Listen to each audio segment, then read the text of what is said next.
Hi అండి, అందరికీ నమస్కారం. Welcome to Vijaya media. ఇప్పుడే అందిన వార్త.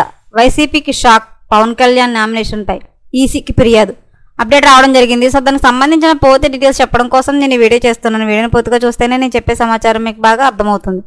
అలాగే వీడియో నచ్చితే వీడియోకి లైక్ ఇచ్చి నన్ను సపోర్ట్ చేయండి. చాలామంది సబ్స్క్రైబ్ చేసుకోకుండా చూస్తున్నారండి. తప్పకుండా సబ్స్క్రైబ్ చేసుకోండి. అప్పుడే నేను పెట్టే మరిన్ని వీడియోస్ చూడడానికి అవకాశం ఉంటుంది.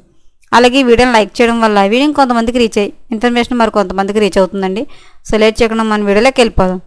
ఆంధ్రప్రదేశ్లో రాష్ట్ర ఎన్నికల హడావిడి కొనసాగుతున్న క్రమంలో నామినేషన్ల పర్వం జోరు అందుకుంది. నామినేషన్లకు ఇంకా 2 రోజులే సమయం ఉండడంతో అన్ని పార్టీల అభ్యర్థులు నామినేషన్లు దాఖలు చేయడం పైనే ఫోకస్ పెట్టారు.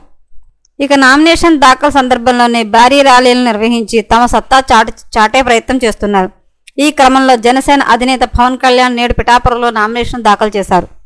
పవన్ కళ్యాణ్ అదిరిపోయే రేంజ్లో పిఠాపురం నుంచి మంగళవారం నామినేషన్ వేశారు. జనసేన, టీడీపీ, బీజేపీ నేతలు పెద్ద సంఖ్యలో పవన్ కళ్యాణ్ నామినేషన్ ర్యాలీలో పాల్గొన్నారు. కార్లు, బైకులతో నిర్వహించిన భారీ ర్యాలీ జనసేనలో కొత్త ఉత్సాహాన్ని నింపింది. 1,00,000 ఓట్ల మెజారిటీ లోడింగ్ అంటూ పవన్ కళ్యాణ్ అభిమానులు పవన్ కళ్యాణ్ నామినేషన్ ర్యాలీ వీడియోలతో హల్చల్ చేస్తున్నారు. పిఠాపురంలో పవన్ కళ్యాణ్కు భారీ మద్దతు ఉందని తలపించే రీతిలో నామినేషన్ ర్యాలీ జరిగింది. ఒక్క మాటలో చెప్పాలంటే వైసీపీని భయపెట్టేలా సాగిన పవన్ కళ్యాణ్ నామినేషన్ ర్యాలీ ఇప్పుడు ఏపీ వ్యాప్తంగా చర్చనీయాంశమైంది. అయితే జనసేన అధినేత పవన్ కళ్యాణ్ నామినేషన్ వేయడానికి నిర్వహించిన ర్యాలీలో జాతీయ జెండాలను వినియోగించడం పైన ప్రస్తుతం ఈసీకి ఫిర్యాదు చేశారు. ఎప్పటికప్పుడు ఇలాంటి మరిన్ని లేటెస్ట్ అప్డేట్ల కోసం మన ఛానల్ తప్పకుండా సబ్స్క్రైబ్ చేసుకోండి. Thanks for watching.